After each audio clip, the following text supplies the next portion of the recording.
Good evening. Thank you all for coming. Wow. Welcome to Pennsylvanians for Modern Courts Fall Judicial Independence Benefit. First, I have to apologize. I now have a voice. A week ago, I didn't even have a voice. I truly appreciate your support. We are excited to be here in person and virtually. So thank you those who are participating by Zoom. I am Debbie Gross, the CEO of Pennsylvanians for Modern Courts. I want to thank my team who are here tonight but may still be outside. Violet Flynn, PMC's Grant and Fundraising Coordinator, who joined us in March 2025. Aileen Ryan, PMC's Program Coordinator, who joined us last month. And Nina Shabak, our Pittsburgh Program Coordinator. I want to say please wave your hand. Nina's the only one in the room, so thank you, Nina, for joining us from Pittsburgh. I also want to give a shout out to our many interns, Drexel co-ops, former AmeriCorps Vistas, and former employees who are here tonight, some of whom are now paralegals, law students, and lawyers. I am truly proud of the pipeline of opportunities PMC is able to assist with, and personally, I am truly honored to be able to mentor so many wonderful young people. Please feel free to connect me with any interested students for internship positions. I have many ideas for projects.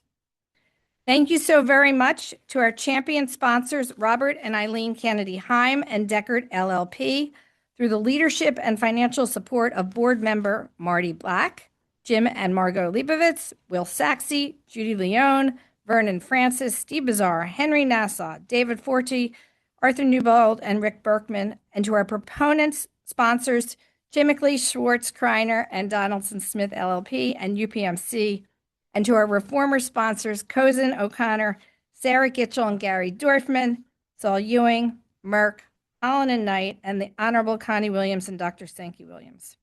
PMC would not be able to do its work without the financial support from these leaders as well as from all of you. We do not have an endowment, and most of our operating funds come from our 2 yearly benefits, this one in Philadelphia and a spring one in Pittsburgh. So again, thank you very much. This past year has been an extremely busy year. As you know, we had a little thing called judicial elections in 2025.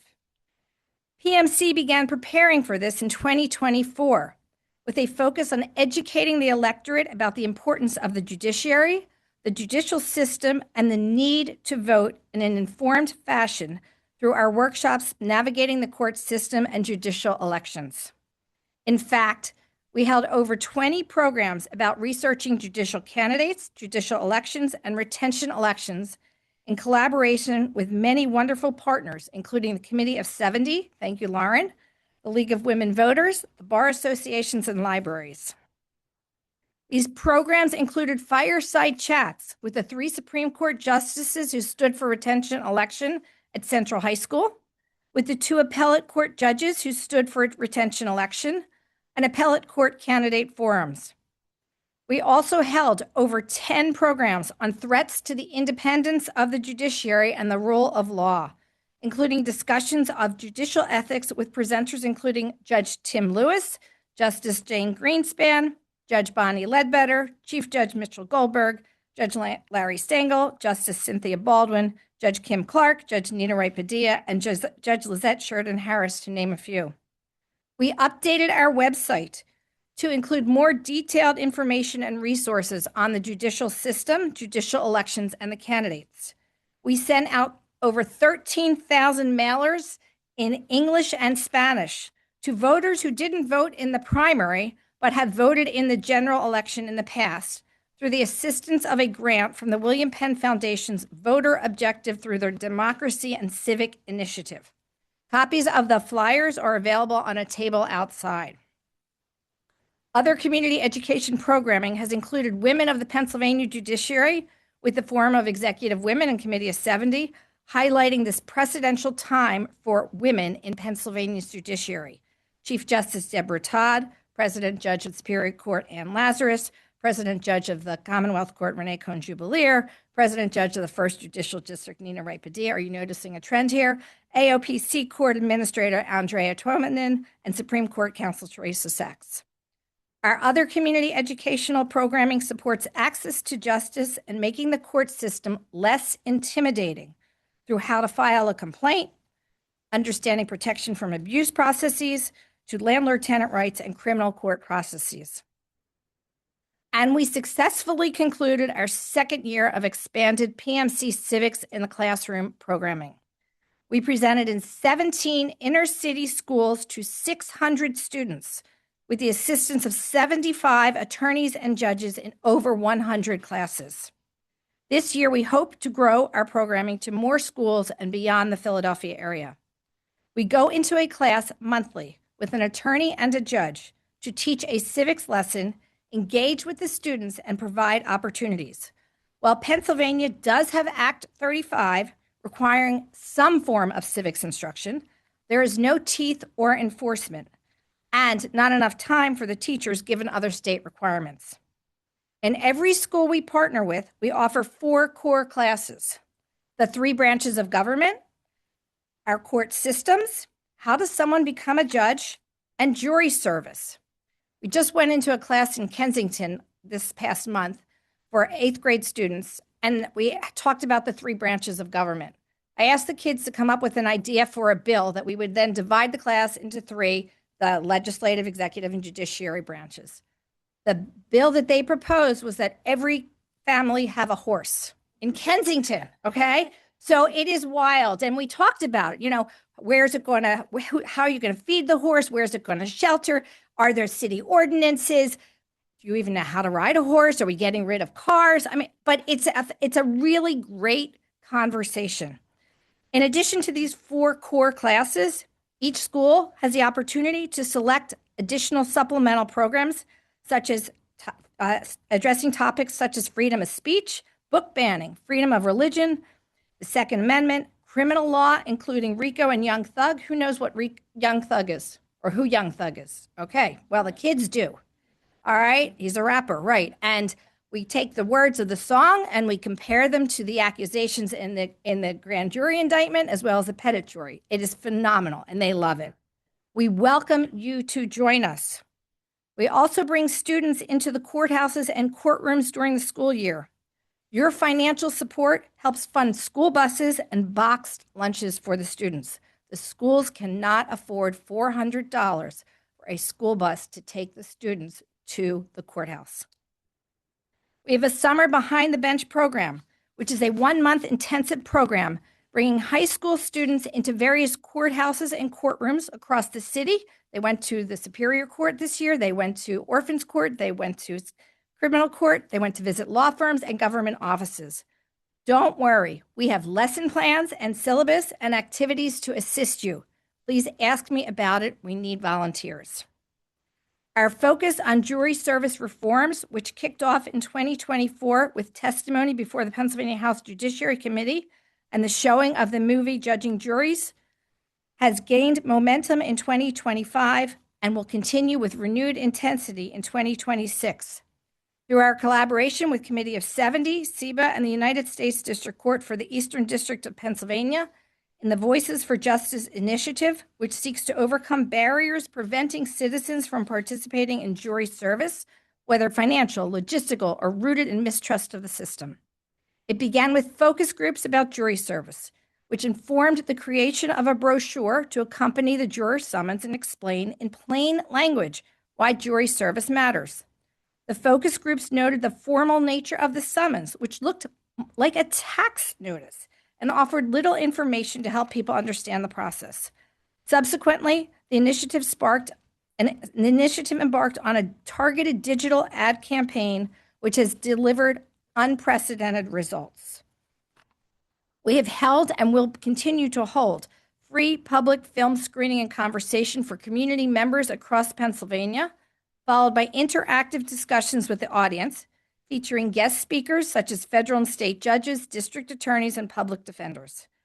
Most recently, this initiative has partnered with the Wilmeth Theater for a working session of their play about jury service on December 5, which will include a VIP reception, further strengthening community connections and fostering dialogue around civic engagement. In 2026, PMC will continue its Modern Juries, Modern Courts Speakers Series, holding a January 28th program in Harrisburg at the Whitaker Center with James Binnall, whose research examines the exclusion of individuals with a felony conviction from the jury process. This is CLE eligible through the support of Morgan Lewis. We invite you to join us, and information is available on our website and at the table at the back. In August, we held our one-day law school for journalists, which brought over 200 attendees from across the country. The purpose of this yearly program is to assist journalists and the media in their coverage of the courts. As we are all aware, the business of media no longer allows journalists and reporters to focus solely on the courts, but instead they often pop in and get sound bites with limited preparation time. They also have to read a few hundred-page decisions, digest them, and summarize into maximum 100 words, which are assessed by clickworthiness. Fortunately, AI is helping them, or unfortunately, that's up to you.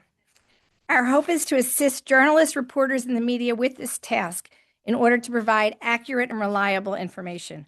We kicked off the program with a discussion from Judge Mark Kearney, Sosi Tolante, and David Sonnenschein on preliminary injunctions, what they are and what they are not. And we have our PMC Watch program where observers go into the courtroom and record their observations. Thank you for listening to me tell you all that PMC does, because we do a lot. So finally, we have a very robust and ambitious program tonight. For those of you here with us, please turn off your cell phone ringers. Bob Heim, Chair Emeritus of PMC's board, will present the Judge Edmund B. Spaeth Jr. Award to our wonderful awardee. Bob?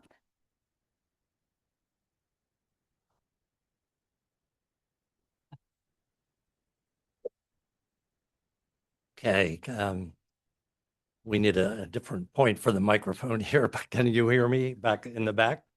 All right, good. We're giving Jane Justice Greenspan the Edmund B. Spaeth Award, and I'm not sure whether everyone here remembers Judge Spaeth, so just a word about Judge Spaeth. Judge Spaeth was a jurist for 22 years, many of them on the Superior Court, and in his last 3 years, he was the president judge of the Superior Court. Judge Spaeth declined to run for re-election after 10 years because he said the idea of having judges running for election is such a bad idea that he would not participate in it. He was an advocate for what we all have come to know as the merit selection of judges, the appointment of judges. And he said, I just can't bring myself to be out there hustling around, trying to get votes. It's just the wrong-headed way to do things. Justice Spaeth was a true champion of justice. And another true champion of justice is the person that we're honoring here tonight. Justice Greenspan, who served as a prosecutor, as a trial judge, and of course, as a member of the Supreme Court of Pennsylvania, has had such a distinguished career. It would take me too long to go through all of it, but I will tell you just one story of my interaction with, and Jane knows what I'm talking about, my interaction with Jane back some years ago, and I guess it has been some years ago. Justice Greenspan was a trial judge at the time, and I was representing the Philadelphia Inquirer. And there was a reporter for the Inquirer who later wrote the book. What was it? It's Black Hawk Down, right? And he became very prominent. Mark Bowden, I think was his name. But Mark went and interviewed a criminal defendant who was accused of murder. And he did it kind of surreptitiously. And when the district attorney found out about it, he filed a motion for sanctions. And I was representing the Inquirer and Mark, so I was going with him to the hearing on the contempt citation that was going to be held and was held in front of then Judge Greenspan. And I remember well, he asked me, well, what can you tell me about this judge? And I told him a little bit, and he thought about that for a minute. Then he said, well, what do you think I should bring with me? And I thought about it for a minute, and I said, your toothbrush. It wasn't quite as bad as that, but it was almost as bad as that. So it is such an honor to talk about Justice Greenspan, known to many of us as Jane, but she has had such a remarkable career, both as a trial judge, on the bench, on the Supreme Court of Pennsylvania. And I know others of you who have argued in front of the Supreme Court of Pennsylvania when Jane was on the bench knew that she had this knack, so irritating. She had this knack that as you were preparing for your argument, you knew there was one question you'd hoped would not be asked. And you can guess what would happen, you know, that question that you hoped would not be asked, there came from the justice, from Justice Greenspan. She is a true treasure for this profession of ours, and it is so wonderful that we can claim her as our own Philadelphia lawyer. So with that, Jane, please come and accept your award.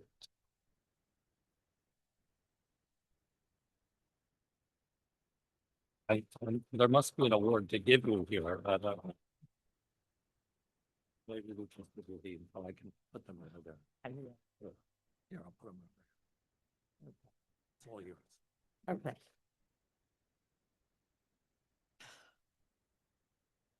Okay, I feel like this is the Academy Awards where you come up and you know, just do the thank you.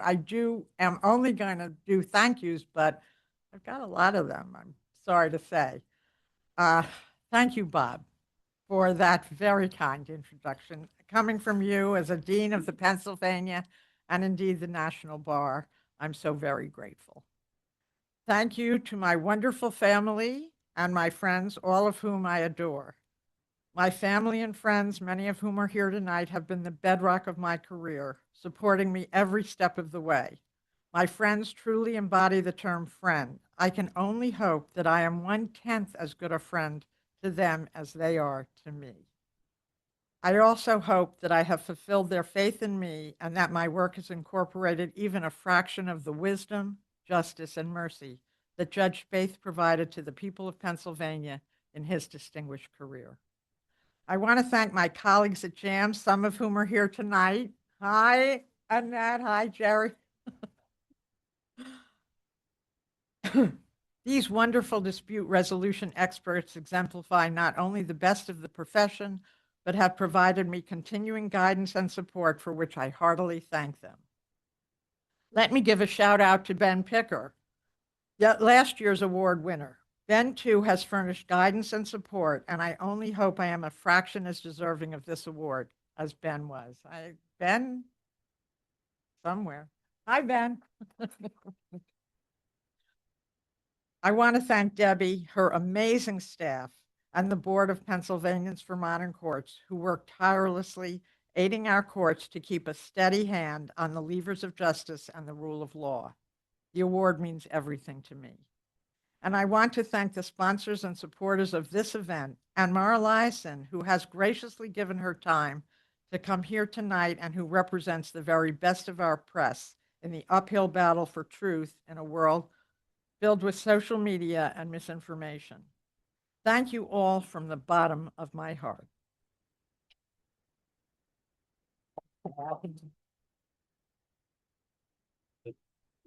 So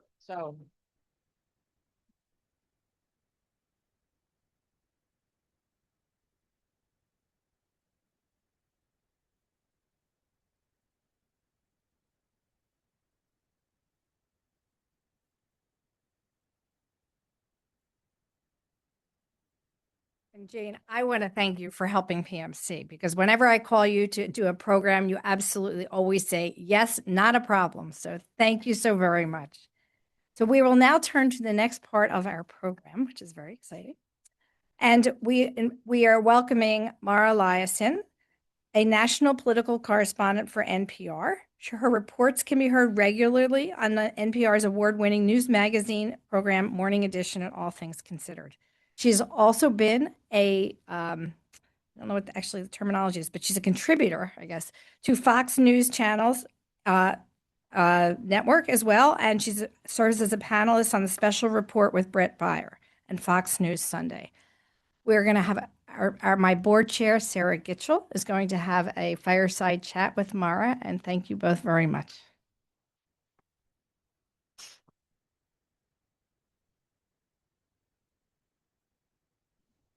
Interesting. What do? We don't have.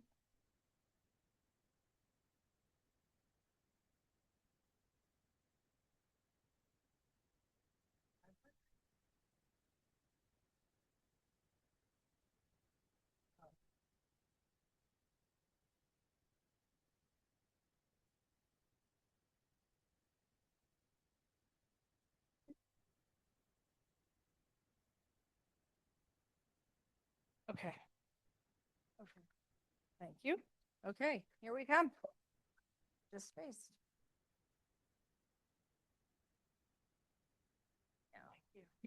Hello, hello, hello. Ooh, yes. Yes, great. And we'll be able to be heard online too, which is even better. So of those of you who are local here, if you had the same experience as I did in the past month or so, you had innumerable door hanging calls, emails, texts about judges and the election coming up, TV ads about judges. It was insane. And at least since I have lived in Pennsylvania, definitely the most politicized judicial elections that I have seen for retention elections. And I was wondering, Mara, do you have any thoughts or comments on the results? They did end up being retained by a significant margin. And what do you see of the implications of these judges having another 10-year term? Well, I guess I want to back up and say I'm very honored to be here. I think what you're doing is great. I think civics education is one of the building blocks of a democracy, and it's kind of shocking that we don't have it in most places. And I was, long before I was a working journalist, I was a League of Women Voters baby. And my mom was a League of Women Voters lady. And I've covered politics at NPR. I'm the national political correspondent, and I've been that since 2000. Before that, I covered Congress and the White House. And I have watched our democratic institutions undergo a stress test, hanging on by their fingernails. And one of the things that is supposed to be funny, but to me it's kind of horrifying, is when you see on late night talk shows, they send somebody out into the street with a microphone to interview people and ask them, what are the three branches of government? And nobody knows. And that's just, if you don't know what they are, you will never know when they're being undermined. So I'm very happy to be here, and I believe in what you're doing. And in terms of the implications of the retention election, I was asking people before, has there ever been a retention election where somebody was not retained in Pennsylvania? Once. Okay, one judge. Okay. So I guess I would say, since this is the norm, retaining is the norm, that's a good sign. Right now, norms, not laws, norms are under fire and are being overturned and thrown overboard every single day. So it's nice when a civic norm is actually upheld. So I think it's a good sign for the rule of law in Pennsylvania. Great. I like that answer.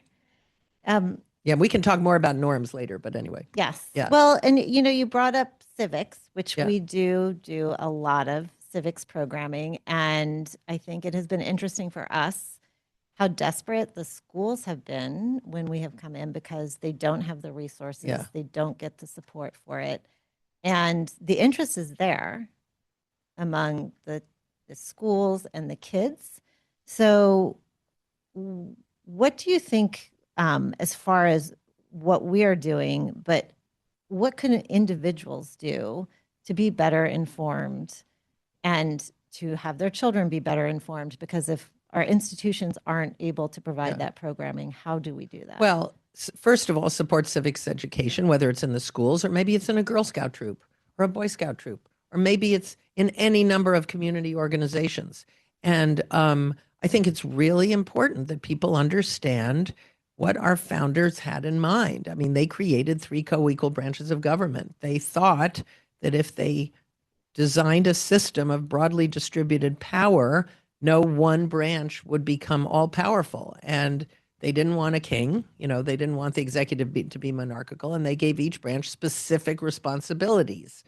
And they thought, I can't remember which founding father said this, but that ambition would check ambition. Yeah. That people that the institutions would hoard their prerogatives. They would jealously guard them. What we've seen recently is that they're actually happy to give them up.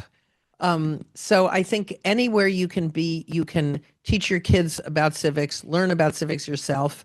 The thing that I say often when I talk to groups is, in a highly functioning democracy, you have the luxury of tuning out politics for 2 years. And then when it's election time, you should inform yourself and go vote. We don't have that luxury anymore. You have to be super informed all the time. And that should include, teaching your kids and exposing your kids to civic education.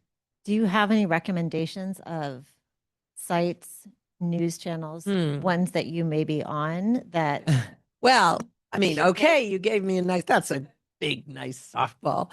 Sure, National Public Radio is a great place to learn, public TV, and there are also many, many newspapers and websites that will, the thing about information, there's a tremendous amount of it, and it's just hard to wade through. What I do say to people in terms of politics, not necessarily straight civics education, but there are things that are called news aggregators. There are websites like Real Clear Politics, and there are a couple other ones, where you can go on this website and see all of the articles from left to right, from a whole variety of news organizations on a specific topic, like the news of the day on immigration, the news of the day on AI, the news of the day on what's happening with the government shutdown.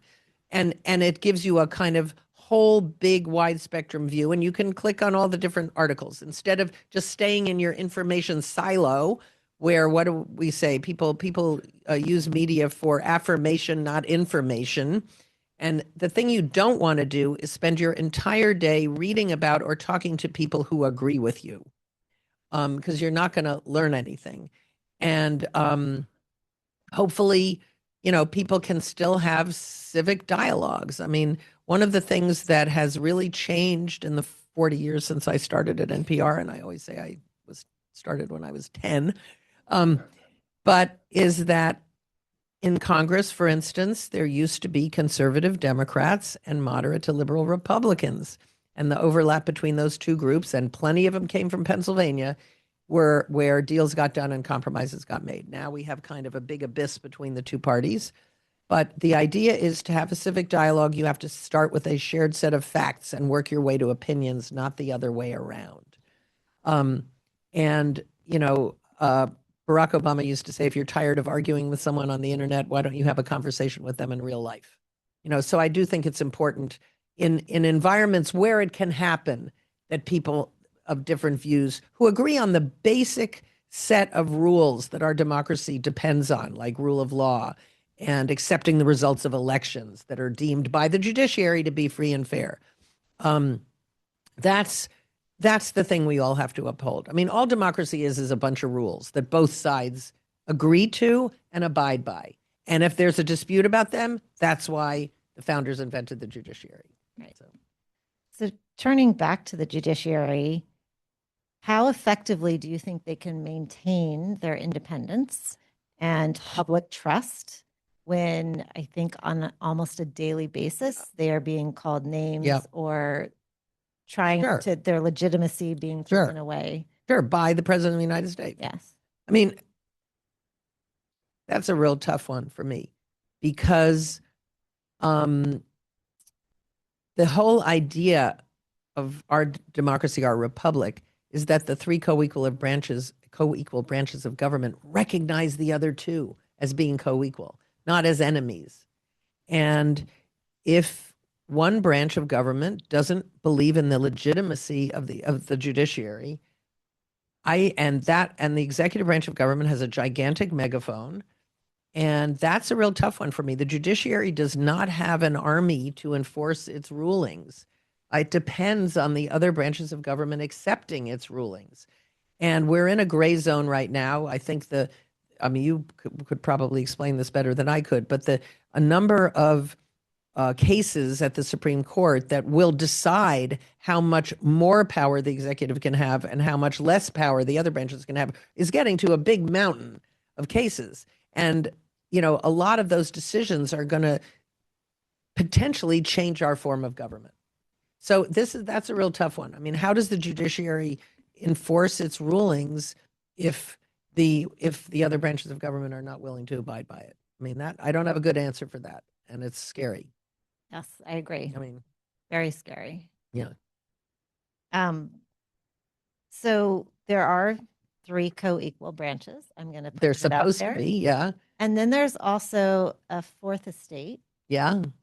And just one, I think, example that has been surprising recently was the whole arrangement with reporters who wanted to report on the Pentagon.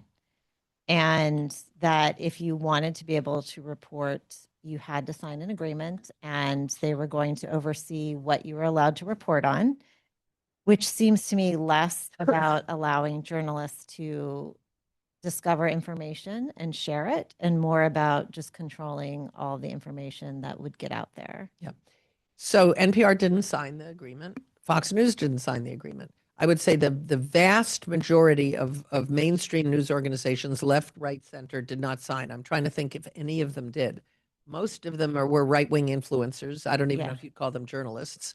And what they did is they didn't say you can't report on the Pentagon. What the agreement said is you cannot physically be in the Pentagon. We'd already lost our office space before that. You can't be in the Pentagon. You can't go to briefings. Your access to Pentagon officials will be severely curtailed. And the agreement was supposed to say, if you signed it, you agreed to not report on anything, any piece of information, not just classified, any piece of information that wasn't officially deemed suitable for public view. So basically, you take the press release and you put it on the air. That's what they wanted. And there are many other ways to cover the Pentagon.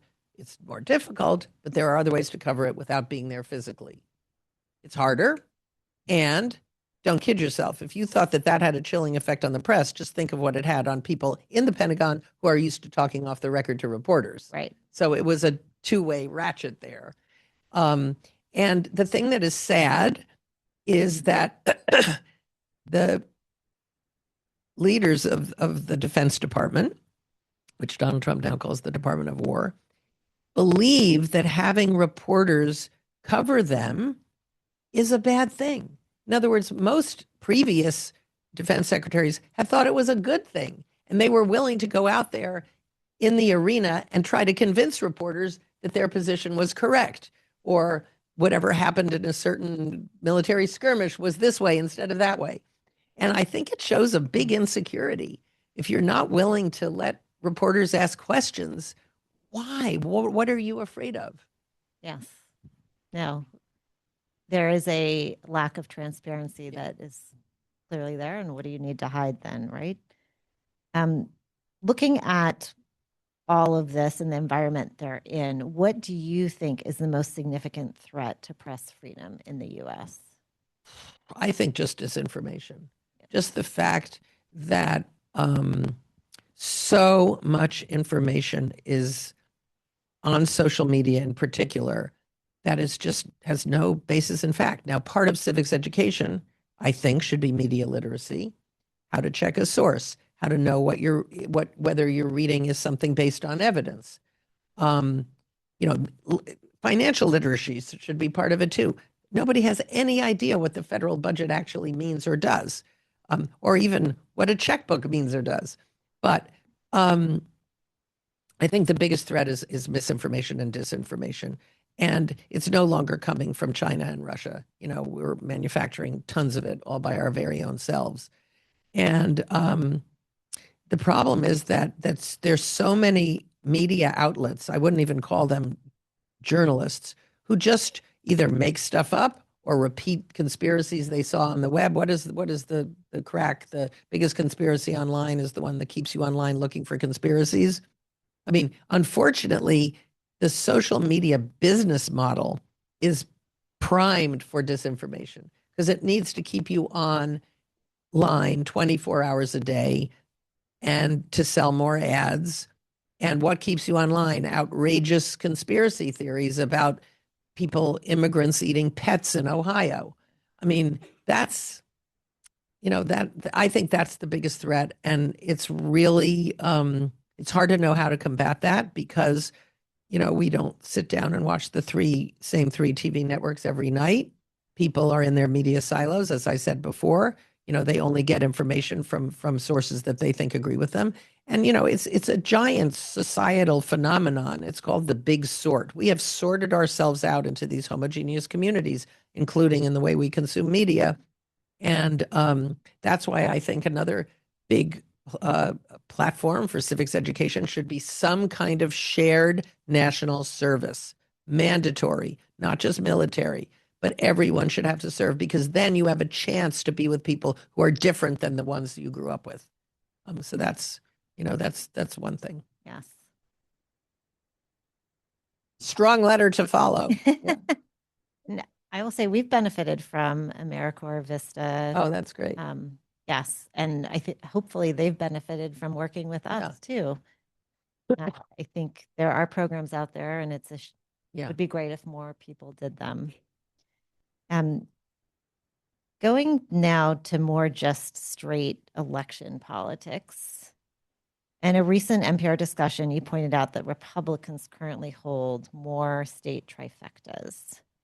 And how do you think that they are using this advantage to maximize their power? And how do you think it actually will play out looking forward for us to be able to have competitive elections? Okay. So this is another norm that has been overturned by the Trump administration. Donald Trump started this. The norm was every 10 years, we take a census and we do redistricting based on that census. We draw congressional district lines and state legislature district lines based on the census that happens every 10 years. So there are two big forces at work in the next midterm. One is the kind of general, what do they call that?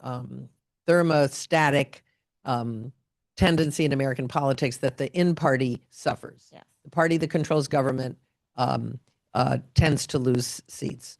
And the Republicans can only afford to lose 5. And Donald Trump said, well, we've got to do a mid-decade redistricting to draw more seats that are favorable to Republicans. So Texas went first, and then, of course, California jumped in to counter that. And I would say that the Republicans, so that's a structural advantage that Republicans can have because they control more trifectas, which just simply means that they have the same party who has the governor's mansion and the state legislature in one state. And I can't remember the exact number, but Republicans have many more trifectas than Democrats, so it's easier for them to draw district lines and have them approved by the legislature because they control all the branches of government. The other reason why Republicans have an advantage in partisan gerrymandering, which means that representatives get to pick their voters instead of the other way around, is not the fault of Republicans. It's just the fault of all of us and demography in that Republican voters are sprinkled more efficiently throughout the heartland. For electoral purposes, they're just distributed more evenly. Democratic voters are clustered in urban areas and massed along the coasts. And that means that they are easier to gerrymander because they're all stuck in one place. Now, that has nothing to do with some nefarious thing, but it reminds us that our electoral system is based more on real estate than people. And that's why in the Electoral College, Republicans have such an advantage because their voters are kind of sprinkled throughout the heartland. Now, The other, so Republicans have an advantage. I think in the end, so what I was trying to say is there are two forces. One is the thermostatic reaction against the party in power, which suggests, especially after the off-year elections 2 weeks ago, that Democrats, at least a little blue wave is building. We don't know how big it is. So that's the force against the Republicans. But the other force is the structural advantages that Republicans have to partisan gerrymander. And when you look at the partisan gerrymanders that have occurred before this year, you had states like Wisconsin and Ohio and I'm trying to think what else, North Carolina, where Democrats could win a majority of the statewide vote for Congress or state legislature, and Republicans could end up with 70% of the seats. In other words, if you draw district lines in such a creative way that even if you lose the majority vote in your state, you still end up with a majority of seats. Now that is a neat trick.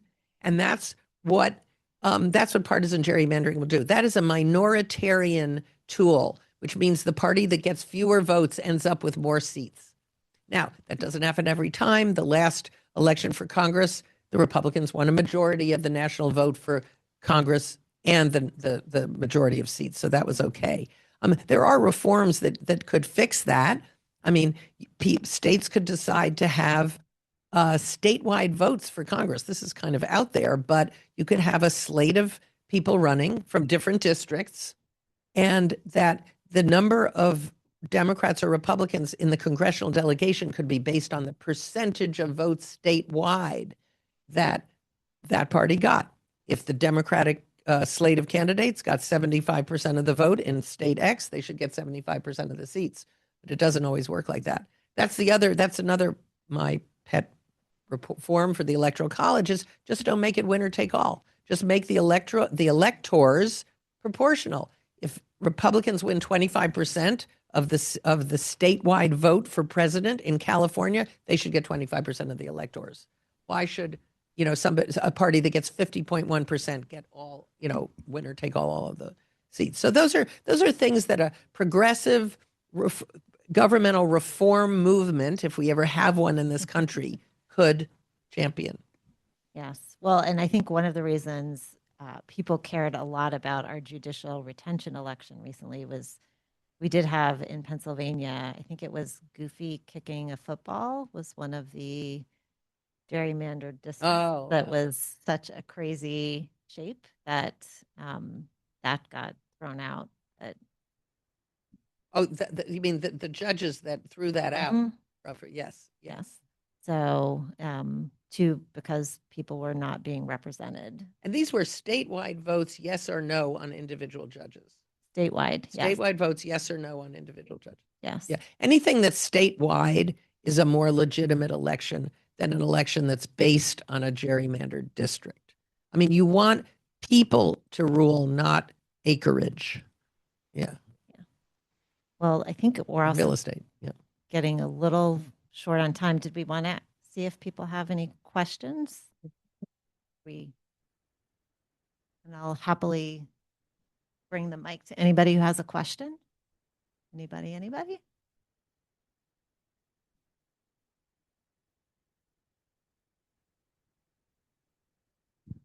What do you think this next year is going to be like? Like this year, only worse. No, boy, well, it's going to be an election year. And, it's funny, talking about elections feels so normal compared to everything else. But it's going to be an election year.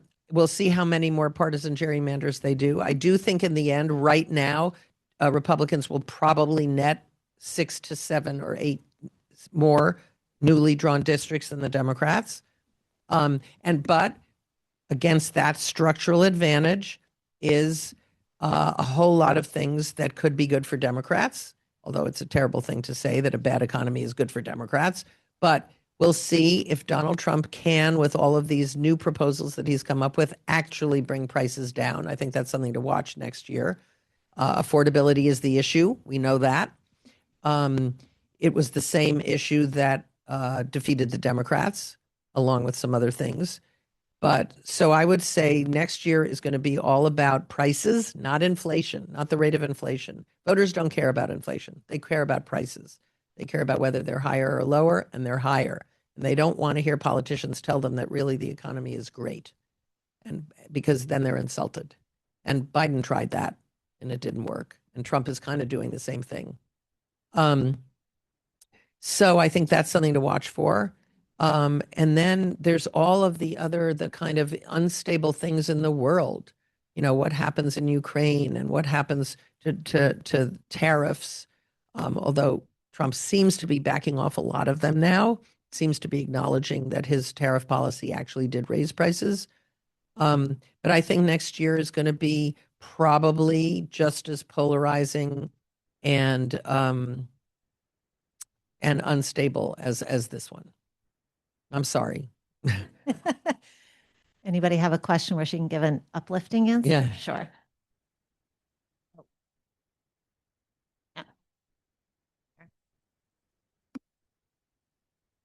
So I've never studied political science, and I'm not a lawyer. Oh, that's congratulations. I'm happy at that. But I remember there's a statue with the scales and the blindfold. Yeah. Justice is blind. And every day, every time something goes before the Supreme Court, they say the liberal justices are going to vote this way and the conservatives are going to vote that way. Is there no such thing as a rule of law? Well, the rule of law is under stress. I think there are people who think the rule of law has been degraded. I mean, when you have a president basically give an order to his attorney general, prosecute these opponents of mine, and she does it, now there is no law that says he can't do that. That's a norm, but that's a basic norm of the rule of law. The rule of law is about people feeling there's a level playing field and everyone's treated fairly. Whether you're rich or poor or a friend of Trump's or not a friend of Trump's, you get the same kind of justice. And that has been thrown into question. The thing about norms is that they are not laws, and they depended on presidents obeying them for a variety of reasons. Either they thought there would be political consequences if they didn't, or they wanted the American people to believe that justice was fair, that the president or top officials were not making money off their offices. I mean, there was a reason that presidents more or less abided by these norms in the past. And that just isn't the case anymore. And it's all done very openly and transparently. You know, he said, I want you to prosecute, Democrats. And she does, Pam Bondi, the attorney general. So, that's calls into question whether rule of law is I would say, hanging by a thread or more under fire than it's been in the past. I guess I would say that. Oh, in the Supreme Court. So the Supreme Court is seen by many as no longer just conservative and liberal, but partisan. And that's really different. I mean, there have always been conservative justices and liberal justices. But if they are going to, and we don't know yet because there's a ton of decisions for them to make, but if they are going to rule almost reflexively for the president on almost everything, then that does call that into question. And, principle has very little to do with it, and it's just whose team you're on. Thank you. I think we have time for one more question. We're going to try again for an uplifting. I can't promise that. I'm sorry. It seems today that every time you open the newspaper and you're reading about a particular judge, that judge is referred to as a Biden appointee, yes, as a Obama appointee, yes, as a Trump appointee. Yes. And it seems to me that there's both, an upside and a downside to doing that. And I'm curious about how you feel about it. I think it's an important piece of information to tell people who appointed the justice, because it's a big news story. If a Supreme Court justice votes against the president who appointed them, I mean, that's actually how the system is supposed to work when it's functioning. This is why John Roberts famously said, we're umpires and we just call strikes and balls. Well, most people think that's not the case. that if they've been appointed by a Republican president, or that they'll vote for that president, or with the justices who are doing that. I think it's an important piece of information. I wish it wasn't an important piece of information. But so far we haven't seen a whole lot of movement. You know, we've seen just a lot of 6-3 rulings, and Trump even suggested, he didn't do it, but remember he said he was going to go and sit there for the tariff argument. He didn't do it, but that would have also been breaking a norm, and the message was pretty unmistakable. Yes. You know. Yeah. I think it's important to know who appointed them. I do. I think we're living in an era of such polarization that that's a piece of information voters should know. I mean, now, maybe when you're writing the article and you say so-and-so federal judge was appointed by this president, you could even say, but their voting record has been, you know, eclectic or on both sides. That's also important to know. I mean, I think the more information you can give people, the better. Yes. Thank you so much, Mara. Thanks for having me. Yes.